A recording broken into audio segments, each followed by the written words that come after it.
Welcome back to episode 5 of the Era Podcast. We're so glad that you're here watching today. I know you're probably thinking right now, this guy next to me does not look like an athlete.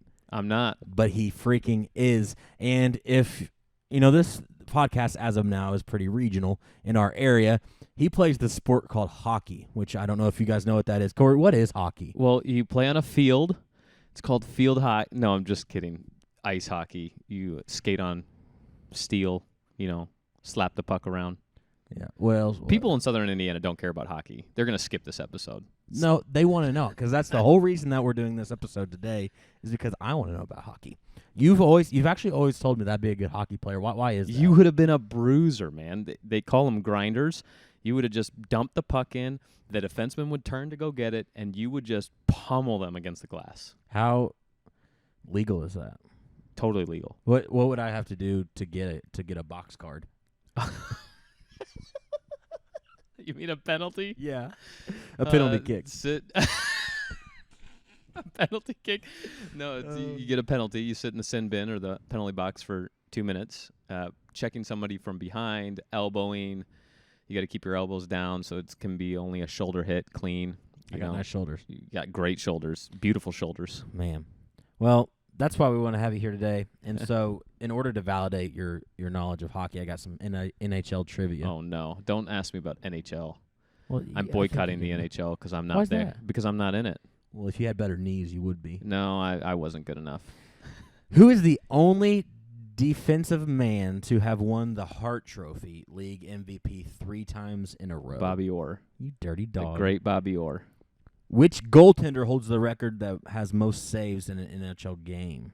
Most saves in a game? Yes. Huh. It's either Ken Dridle, or is it Ken Dridle? No. Terry Sawchuk? No. Who starts is with an S. S. Last name starts with an S? The first name starts with an S, and the last name starts with an L. No idea. Sam Loprezetti? No idea. Dang. You don't know anything about hockey. I don't know dummy. nothing. Last question. Who is the only player in the NHL history to score 5 goals in a game 5 times? I mean, it's got to be Gretzky, the great one. Wayne Gretzky. Yeah. That's the only name I know. And you know why the only name I know? It's because of The Office. Michael Scott, Wayne Gretzky. Gretzky. I think if you said that name to most people, they would know who it is, but they wouldn't know it was a hockey player. No idea. Dang. He was the great one. He put up so many points that they'll never get touched. Not even if you make it to the... You would have touched it. Probably not. All right. Well, tell us how you got into hockey. Where are you from? You're from 9 different countries. You have 7 dual citizenship cards. You always tell me. I don't know where you're actually from. So I was born and raised in Detroit. Moved to Chicago. My family, my dad's family is all from Canada. So, the Canadians, So that's how I got into hockey. My dad is my hero, my superstar. I mean, he played. He really is the superstar hockey. He's the jam. When I think of great hockey players, obviously I'm biased. I think of my dad. He did play pro, also played mostly in the semi-pro, played over in Italy. He is Michigan State's, still to this day, in the top 5 all-time leading scorer. So, and you said that won't be touched. It will never be touched. Probably because most of the guys that play in college these days, they don't stay all 4 years. But also the game is so different. Goalies are so much better. So scores in the 70s when he was playing over 9-6, you don't see those scores in hockey. So you're anymore. saying your dad's the old times they're playing against firefighters and policemen in the NBA. Remember people say scoring actually didn't matter. He actually played against all those guys that were in the movie Miracle. He actually didn't play for a Miracle because was your dad the Mighty Duck? The Mighty Duck. That's probably what people think about when they think about hockey. Quack, quack, quack. Is it? Probably. I've actually never seen that movie. Is it good? The Mighty Ducks? I've never seen the Mighty Ducks. Well, there's 3 of them. And, I mean, depending on who you talk to, there's more. There's a recent one. Oh, the Netflix one? Or the Disney Plus one? Yeah. Has the girl You got to from watch Gilmore the first Girls 3. You got to watch the original 3. They're I'm so a sucker corny. for original Disney movies, but they'll get you in the feels, man. The Bash Brothers. No. You would have been a Bash Brother. Really? That's what I mean. If you've seen Mighty Ducks, Braden would have been if you got to learn how to skate, you'd been a Bash Brother. I'll go watch it. So we talked about your dad. We talked about how you got into hockey. You did play college hockey. Where did you go? Where did you play hockey? I actually got recruited to go play soccer, and so that was I was committed to a school in Grand Rapids. then I found out about Liberty that they had a hockey team. I was like, man, it's been my dream to play hockey. I called the coach up and was like, yeah, I'm going to Liberty. He's like, dang it. I can't believe you're going to Liberty. I was like, yeah, me neither. He goes, so I know the coach real well. I was like, you know the hockey coach on there? He goes, no, I know the soccer coach. I was like, yeah, I'm not good enough to play D1 soccer. So he had no clue you were playing hockey. No clue I was playing hockey. So actually, like, my career at Liberty got off to a rocky road. As many people that know, when you play at the next level, I was really good growing up, and so good that I got arrogant and cocky.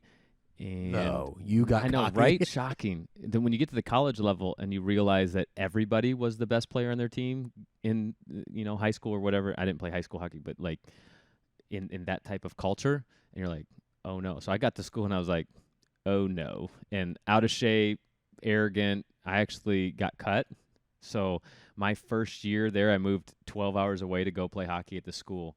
Lost my spot. I've known you for 7 years, and you've never told me that. Yeah, lost my spot. My first year, I had to learn what a work ethic was. I was, 12 hours away from school. Did you get in the rink?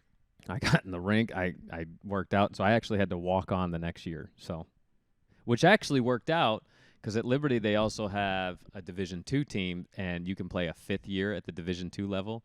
So that last year, I was able to play 5 years. You're looking up stats right now. Yeah, I have your stats right here. You did play 5 years. You're a loser. So let's see. 06, 07, you played 10 games. Yeah, they didn't start keeping stats in that thing until like. So your biggest year, you played 26 games. You had 35 Gs. You had 50 As. Do you know what the Gs and the A's stand for? I'm sure it's goals and assists, right? There you go. Yeah. TP.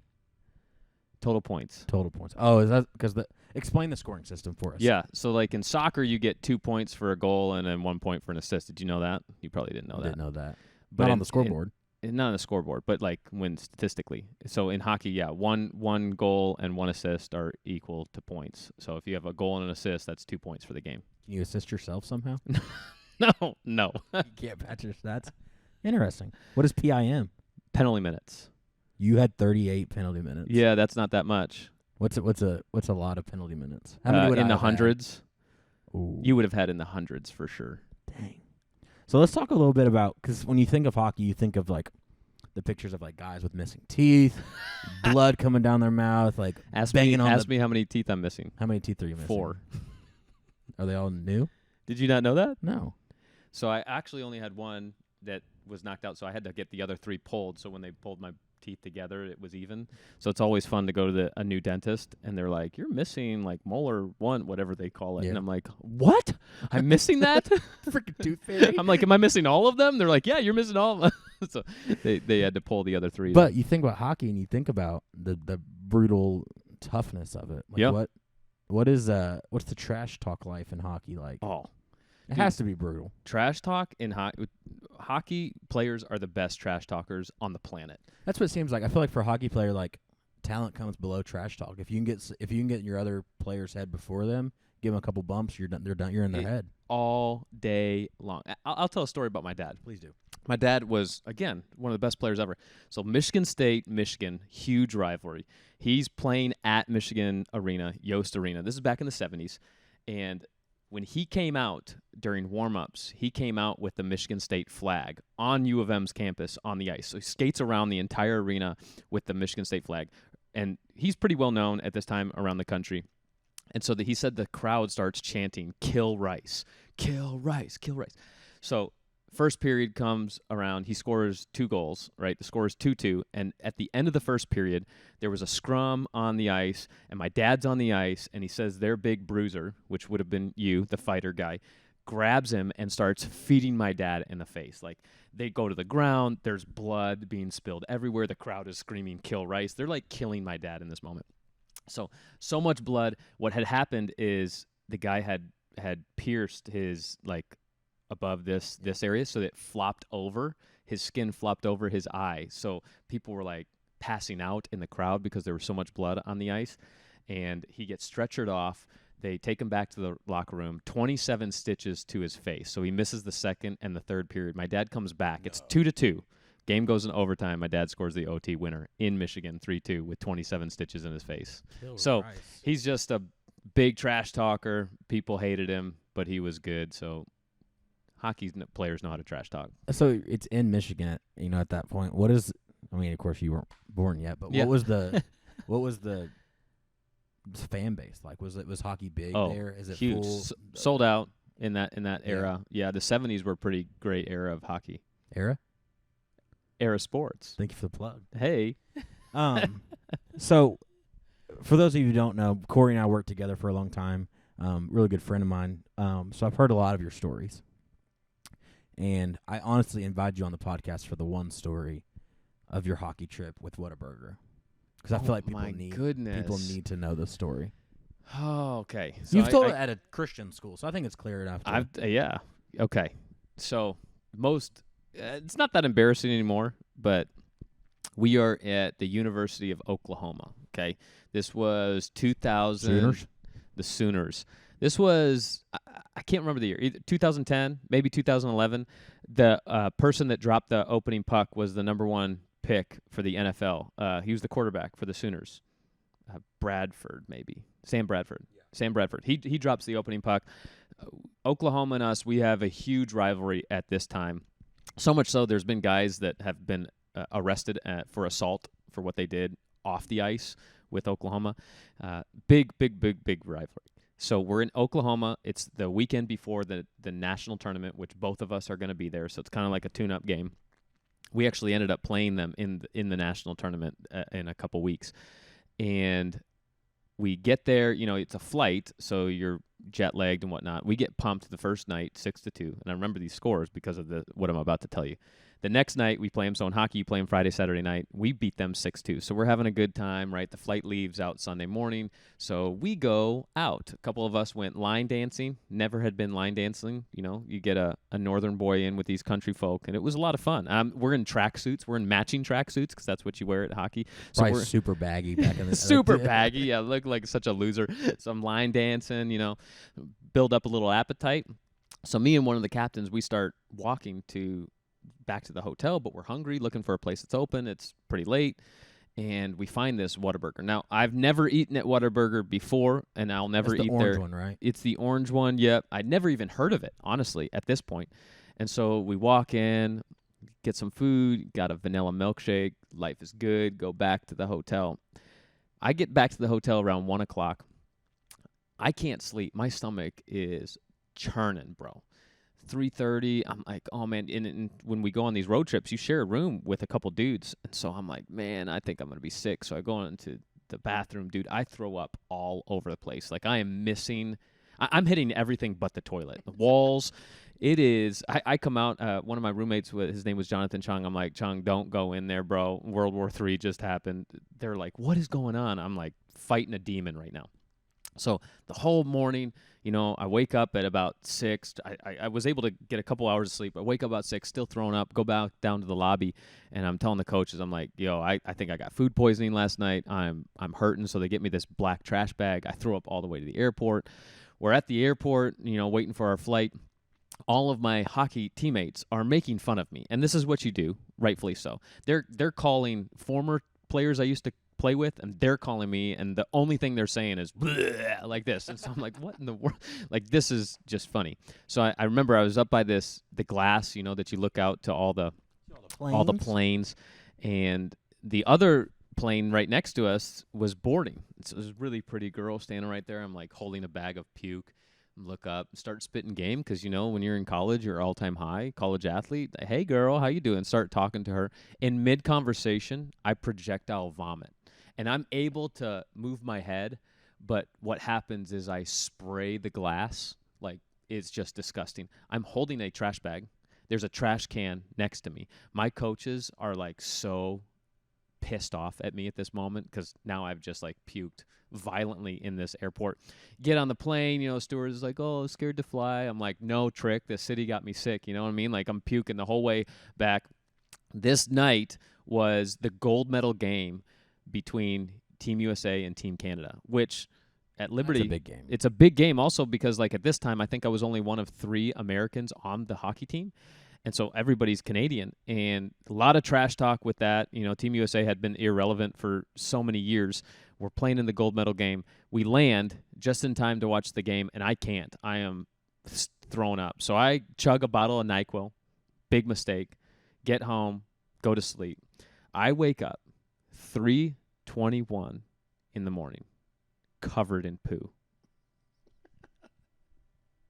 My first thought was, what sick mother? He pooped in my bed? Are you kidding me? Who pooped in my bed? Like, this is disgusting. When I come to my senses and realize it was me, I'm like, if anybody finds out about this, I lived with this guy named Dave. He was the funniest human being on the planet, still to this day. I'm like, if Dave finds out that I crap my bed, I'll never live this down. And so I'm like grabbing all my sheets, my pajamas. I'm just going to put them in a pile and just throw everything out, get rid of the evidence. And as I'm walking out of my bedroom, I notice that his light's on, so I'm like trying to be quiet. I get to the living room and I hear Dave scream from his room, "What is that smell?" And he comes out, catches me like right in the moment. When he tells the story, he says I have a fat turd stuck to my calf. And I'm like, what? There's no way. So I'm like crying, like, "Dave, I'm so sick. I got food poisoning." Like, so Dave tells that story. He used to introduce me as the guy, "Hey, this is my roommate Cory. Ask him about the time he crapped his bed." People are like, "Oh, okay." I was 22 years old. And then that bed ended up somewhere else. Yeah, so that year I got an opportunity to play professionally in Russia, so I was selling everything. I sold that poop-stained mattress, which there was a poop stain, to my ex-girlfriend's little sister for $50. I'm a hustler, baby. You didn't even discount it, man. Didn't even discount it. I just told her it was like I think that's a sweat stain, normal spottage. Like, no, that's that's just a ombre of poop. It's fine. Yeah. That's probably my favorite story of you ever. Yeah. I actually heard you told that when I was in school. You came and spoke at our chapel at the Christian school, and I was like, "This guy's an idiot." Yep. And I love that idiot. That's you. I love you too. Speaking of Dave, was he the best hockey player on the team? I think. Yeah, best hockey player I've ever played with. What was his hockey like? What was his thing in hockey? Well, he's like Bobby Orr. He was a defenseman and led our team every year in points, which is crazy. So does a defenseman get points based off assists assists and goals? But he, as a defenseman, he would score all the time. Really? So he was just good. He'd go coast to coast and light the lamp. So what is? And before we get off here, because I really wanted on here, because there's this guy on TikTok that I send you every once in a while, and he'll just talk in hockey lingo the whole time in his accent. What's some top tier hockey lingo? Talkie lingo. By the make it go. Hockey lingo. Hockey lingo. So hockey players, in my opinion, have the market on hair, and it's called flow. Like, you got great flow. If it's really floppy, then it's called lettuce. Guys got great lettuce. If you look up a guy named Mo Sider, he plays for the Detroit Red Wings right now. He's got great lettuce. So I'll say stuff like that with people. When you're chirping, talking trash, like calling somebody a bender, that's like when their ankles hit the ice, they're a bender. Or a duster, that's somebody who doesn't play much, so they collect dust on the bench. Calling somebody a duster or bender. A player whose ankles bend while they're skating. Yeah. That's what this is. Yeah. Actually, are you looking up chirps right now? Well, I am, but the NCAA.com has hockey lingo. Are you going to test me on it? Sure. Uh-oh. Biscuit. A biscuit's what you call the puck. Bottle rocket. Never heard that one. When a goal breaks the goalie's water bottle, that said something. Yeah, we called that something different back in the day, but I guess they call it bottle rockets now. Cheese. Cheese going top shelf on the goalie. Clapper. That's a slap shot. Dirty. Dirty? Yeah. It's like, there's a couple definitions for that, but that's when someone's playing dirty or if they've got like an unreal mustache.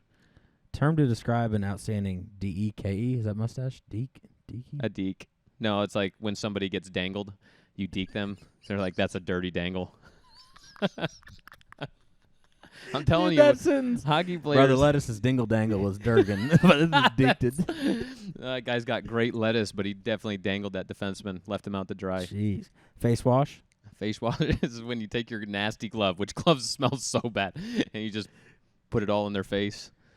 Oh, gosh. I mean, some of these aren't chirps. Some of these are just terms. I know, these are just terms. Flamingo? Flamenco. That's like when you hit somebody real hard that they have a yard sale.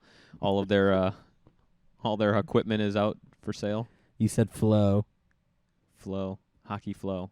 Gong show? Gong show. Oh, man. There's a lot of definitions for gong show. Typically, it's somebody that just is terrible. Like, you're just being a gong show out here. You're looking like a mess. Light the lamp. Light the lamps when you score. Hey, Muffin, light the lamp, you pillow plumber. Pillow plumber. I've never heard that. Did you just make that up? They're just next to each other. The goaltender's leg pads are the pillows. Okay. And a plumber may not be the best player on the team, but he works hard and does the dirty work around the corners. Dirty work and in front of the net. Oh, yeah. So he's a pillow plumber. The lip lettuce, son of a lettuce lip. Dude, you're out of control. This is why you would have been a great hockey player, because you just run chirps and make up stuff, and Dude, people would be like, what are you talking about? I would talk about everybody. I don't even Heck give yeah. a crap. Dude, like, hey, your coach has the biggest lettuce plum I've ever seen, you dirty dangler. And depending on They'd that be in the penalty context, box. yeah. They'd be like, okay, Braden's They'd got be the getting hots a yellow for our coach. card. No, wrong sport. All right, before we get off here, what is we did work together. What is your favorite story of me and you working together? We've traveled the world together. We've been in a lot of cities, countries, states, dingle-danging around. How inappropriate am I allowed to go? I have the power to cut it out, so. I have great Braden stories. If you want a good Braden story, just holler at me. I'll definitely give Don't you use the Google one because that's just on TikTok. They can go watch that somewhere else. Watch that on TikTok. What's another one? Well, now that you took my best story away from me, I don't know. We have a lot of memories where, like, you have fails. When you tried to do that Easter video and you brought in how many pounds of flour? 450 pounds of flour inside. You had this great That was idea. Cody, though. And it was, yeah, but then I remember you out back for how many hours trying to spray off this flour, and then every time you'd spray it get clumpier and gloopier. And then we power wash it and tore the cement up. Yeah, it just escalated one after another. I have so many funny stories about you escalating a situation, or maybe when you got slapped in the fish. Slapped in the fish. Slapped in the fish, dingle dangle. Slapped in the face. I got pucked by with a pillow. a fish. Did you just say pucked by a pillow? Plicked by a pillow. Oh, remember when Zab slapped you in the face with a fish? Yep. And that's on video. You should probably put that right here, right now. No, that part was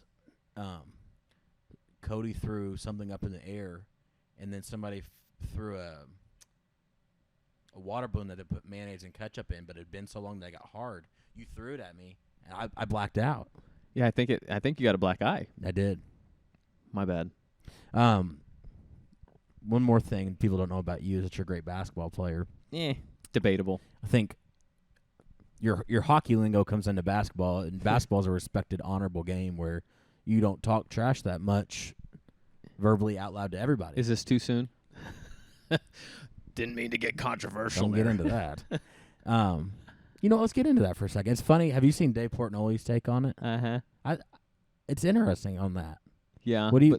You're a hockey player, so you're different. Caitlin Clark came on and said it wasn't a big deal. I love all that stuff. I mean, I do think that the situations are different, but I'm all about all of it. I know. My wife told me, she watched the podcast, she's like, you're all over the place. I'm like, that's me. That's what I do. We're go hockey, fish, lacrosse. Caitlin Clark, lacrosse. I don't even know, bro. But we were playing basketball together, back to that, and you had just gotten this beautiful sleeve. And you were talking trash. You slapped me. And you said, well, you can't guard me, or you can't guard me. And I slapped your freshly printed tattoo. I remember that. I was so mad at you. I think you teared up. I probably did. It was so painful. And that was like I forgot about bicep that sleeve. Till you said that right now. Keep my wife's name at your. Slap me in the face. Just do it. Go ahead for the. Oh, that was kind of hard. I was expecting a little harder. Come on, I'm a hockey player. Well, that's all we have for today. This is Cory Rice. We appreciate him being here. Again, I just wanted to know more about hockey, so that's why you're on here. That's why he's on here. Maybe next time we'll get into some more stuff. Appreciate you guys watching. Like, share, subscribe, and we appreciate you guys' support.